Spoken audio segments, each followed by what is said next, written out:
nakubwiye ngo ntabwo nshitwa Jean Claude. Witwa? Nitwa Cro. Witwa? Nitwa Cro.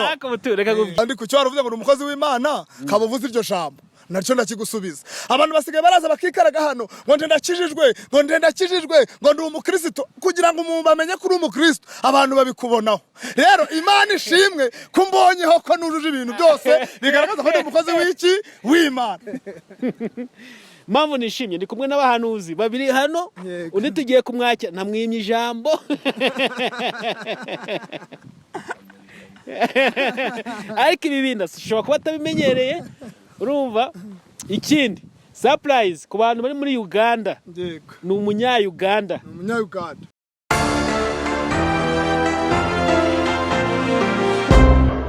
Yes, nongeye kubasuhuza abakunzi ba Gone Arike TV, amahema nakomeze kubana namwe. Jewe nitwa David nk'ibisanzwe, ndabasuje hano hose mu hantu hose muherereye. Mwa muri mu Rwanda cyangwa hanze y'u Rwanda, mwumve ko mbasuje kana babwira ko mbakunda. Mwa mu Burundi cyangwa se mu bindi bihugu, ariko reka mvuga abarundi kuko muri iyi minsi nibo basigaye banyitayeho cyane. Nako bitavuze ko nabandi bantu nabo bagira ute banyitaho. Ndabasuje cyane rero mbabwira ati ndabakunda cyane bivuye ku mutima. Uyu munsi rero nkuko nababwiye ndi mu gihugu cya Uganda, ahantu bita ku Musaraba, mu town ya Kisoro. Abantu muri kubana n'imbere yanyu n'abakozi b'Imana, n'abahanuzi, n'abavuga butumwa, ndetse twakoranye n'ivuga butumwa ryinshi hano ku Musaraba ryo muri buze gukurikirana. Reka nakira umukozi w'Imana Mutimana Jean Claude. Yego. Nakubwiye ngo ntabwo nshitwa Jean Claude. Witwa? Nitwa Cro. Witwa? Nitwa Cro. Reka nkubwire, uri mu bantu banshimisha. Usibye no kubeshya, reka nkubwize ukuri. Wowe karite zose zikugira umukozi w'Imana urazujuje. Ni ukuvuga ngo sibyo, njyewe nabwiye abantu no musinda cyababwira, njyewe ntago nkijijwe. Uti kandi ku cyo waravuze ngo umukozi w'Imana kabuvuze iryo jambo, naryo ndakigusubiza. Abantu basigaye baraza bakikaraga hano ngo ndakijijwe, ngo ndakijijwe, ngo ndi umukristo kugira ngo umuntu amenye ko uri umukristo, abantu babikubonaho. Rero Imana ishimwe kumbonyeho ko nujuje ibintu byose bigaragaza ko ndi umukozi w'iki w'Imana. Imana ishimwe. Sabutu ko runteye ubwoba. Bazi ko igitima gikubise. Impamvu nyine iyo nk'ubujya guhagarara nkava ngo ndi umukozi w'Imana, abantu bangenzura ntibabimbonera. Ariko impamvu bisa nkubwira guco nuko nshimye Imana ko wangenzuye ukabimbonaho. Yego, uba n'abandi bandika muri comment bati turagukunda, ntago ntumva ngize gute ndishimye, ariko nge ntabwo wabyibonaho ngo bizashoboka. Nta nubwo wakumenya ko uri mwiza, cyane abantu bakubwira ngo David uri mwiza. Warunteye ubwoba. Kakubwira warunteye ubwoba ku rwego rwo hejuru. Umutima wawe rero ugaruke. Aho bantu mudukurikiye, abantu bumvise ijambo Mutimana avuze bakagira ubwoba nkanjye, muze kumbwira. Nyine uzi impamvu se abantu ubundi nta muntu wibonaho imico myiza. Yego, abantu nibo bayikubonaho. Rero igihe cyose umuntu azakubwira ngo ngende mwiza akabikubwirira, uzamenye ko uwo muntu atari mwiza. Ariko umusimu nzaza akakubwira nti runaka ni mwiza, nzaba mfite impamvu namubonye kari iki kari mwiza. Niyo mpamvu wayibimbonyeho, ariko hari n'undi utabimbonaho. Niyo mpamvu mubwiye kuri hari ikindi Mutima. Yego, reka dufashe bantu badukurikiye kuri Gone Arike TV. Kino kiganiro ndashaka ngo tugikore twese twishimye. Mureke mbabwire njya kari ku mutima wanjye. Nyuma muri ko nishimye gutya nuko nahoze mvugana n'Imana. Imana yavuga irangi ibintu byinshi, muzaza kubikurikirana kuri Gone Arike TV. Mpamvu nishimye ndi kumwe n'abahanuzi babiri hano, undi tugiye kumwakira namwimye ijambo. Ariko ibi bintu ushobora kuba atabimenyereye, urumva. Ikindi surprise ku bantu bari muri Uganda, ni umunya-Uganda. Ni umunya-Uganda. Abari bazi ngo aracari nkabo nta bakiri. Abari bazi ngo aracari kumwe mu nzira ntago bakiri kumwe. Yageze ku musaraba. Yego. Hano duhagaze ni ku musaraba. Uri buze kudukurikira kino kiganiro kuba ko nishimye. Yego. Nawe mbabare ugukurikirane wishimye. Ucyumve wishimye. Kandi ucyumve ko hari icuri buze gufatamo. Niwumva nta curi afatamo wirorere ko kugikurikirana. Mutima. Yego. Ni karibu. Yego. Dufashe kwakira uyu muhanuzi. Uyu ni umuhanuzi w'Imana, ni umuntu mukuru.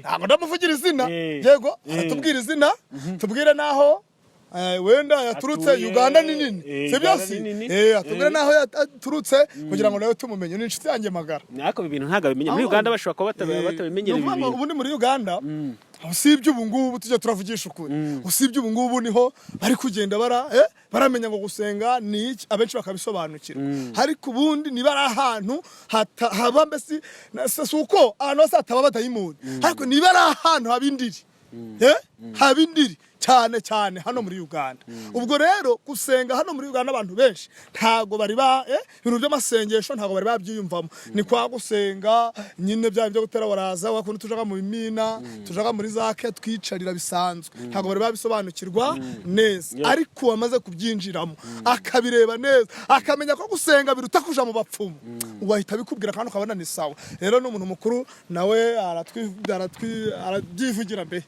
utumishi navuze ko kino kiganiro ndagikora nishimye nawe yishimye nawe kandi ugomba kuba wishimye je nishimye birenze ndakwakira hano ku muryango mugari wa Gonarike TV ni ubwa mbere ugiye kuhavugira niyo mpamvu navuze izina ryawe ariko abari buze kudukurikirana twabanye mu bihe bitandukanye mu bihe byabanje toye ntujye kure ni mushuti wawe utansigana nawe ndagira ngo twibwire yego mwakoze abaduteza amatwi njewe ndi umuntu ukunda gusenga abenshi abatanzi nitwa Ntawumenya Anatori kaba naturutse mu gihugu ca Uganda ahantu hita Mucanika mu village ya Rukoro yego ubwo rero nkaba nkunda gusenga rero gusenga ni ibintu byiza abantu bose ngenda bakubiriza ngo bakurikire gusenga bave mu bujiji basenge kuko aho bitoroshe Imana yibona nk'ibikoze iki aho byoroshe aho bikomeye Imana ibona nk'ibidakomeye rero abantu bose ngenda ndabashishikariza gusenga bakurikira umurimo natwe turimo natwe bagende badukoze iki badukurikiye yego ukaba utuye mu gihugu cya Uganda ahangaha turi ku musaraba njya bamenye ko nkurana n'abahanuzi dushobora kuba navuze ngo umuhanuzi na Mutimana akabivuga ariko utabyemera nawe makuru umuhanuzi ndabyemera urabyemera kuri umuhanuzi Imana ishimwe cyane ntabwo turi buze kuganira ku bintu byinshi ntabwo turi buze kuvuga ibyatubabaje mu nzira zacu z'ubuhanuzi reka twivuge ku kintu cyadushimisha sibyo mutu yego hari igihe twibana ku bintu byatubabaje kandi ubundi byaragize ute harabayeho n'ibidushimisha ahubwo abo kandi muri kintu dukwiye kwitaho ni kwakunda abantu babana ari babiri bakamarana imyaka 3 sibyo muri ya myaka 3 abantu babiri bamaranye umunsi umwe muri ya myaka 3 umuntu agakora ikintu kibi ukita kuri cya kindi kibi yakoze umunsi umwe ntiwite ku byiza yakoze mu gihe kirekire twebwe rero ntabwo turita ku byatubabaje reka twite ku byatubereye byiza ku byadushimishije muri ubu rugendo rwo kuvuga Imana yego yes mu nzira yawe umaze kuba umuhanuzi ni wagakiza warakishakiye cyangwa se warakonse ibyo ntago turaza kubivugaho umunsi nidushaka kubivugaho tuzashaka kandi kanya mu rugendo rwa kuba umuhanuzi usenga Imana ni ngike kintu wumva cyaragushimishije cyane kuruta ibindi byose ikintu canshimishije ca mbere nuko nje nari mu bujiji ubujiji nkabuvamo kuko nje ntumuntu wakundaga kuja kumbe nko gucunisha ariko iyo nzira nayivuyemo ubu narakijijwe ca kabiri nuko byakagakiza nabibonyemo inshuti nkuyu sinari muzi Mutuyimana Korode sinari muzi ariko yabaye inshuti yanje ubu ngiye mu gihugu cy'u Rwanda sinagiye ndi kwikandagira icya gatatu nuko Imana ntabaye hari ikintu nabonyemo cyo kidasanzwe ku Imana yampaye piki moto mu gusenga yari yaje nadutwaye rero Imana ntaco nayishinja nta kitakoze uwakumva yafatanya natwe urugendo yaza tugasenga Imana ubwo tugira abantu bari gucunisha tubahamagara tubabwira ati vayo warayobye cyane rwose cyane barayobye bazoye ariko rero bwa David jewe wari wagera hano bari kucunisha ntago ndahageze ntabwo nzi ko bikorwa ko warageze abantu bari gucunira narahageze yego tubwire abantu bari gucunisha tubabwira ati muze mwarayobye cyane rwose bo barayobye uravuga ati Imana yaguhaye piki tubwire abantu bifuza amapiki ubarangira aho wayikuye barangire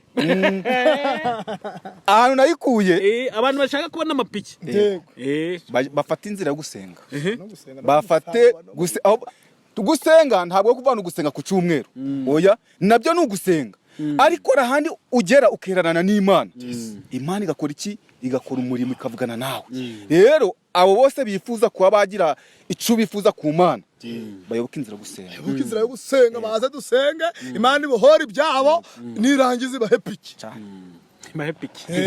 ariko ntawe baza kuvuga ngo nembe mu gusenga arimo twabonye umunezero mu gusenga ariho hatumye dusa neza uzi ngo twe dusa guca twe dusa nabi twaratse ifoto yo muri 2007 2008 2009 tukinywa amayoga waseka ariko uyu munsi tumaze kurokoka twabaye abana nazanye umugore baravuga babwira amabukwe baramubwira ngo umukobwa we yasanze agasaza ubu ndi umusaza umusore pe nayende kubira ngavuga ati ubusore bwanjye ntago bugeze ku bwawe yes reka none nibaze umukozi w'Imana turi ku musaraba nibwo bwa mbere uhageze mpageze kenshi abantu badukurikiye sinzi abantu badukurikiye ari benshi nibwo bwa mbere bagiye kugukurikira kuri Gonareke TV tugira ikintu kimwe tubwira abantu tubakundisha ku musaraba cyangwa se igira ikintu kimwe uvuga wabonye ku musaraba gituma gikundisha abandi kuba nabo baza no ku musaraba kuhasengera ikintu cyiza cyo nasanze ku musaraba iyo ugezeho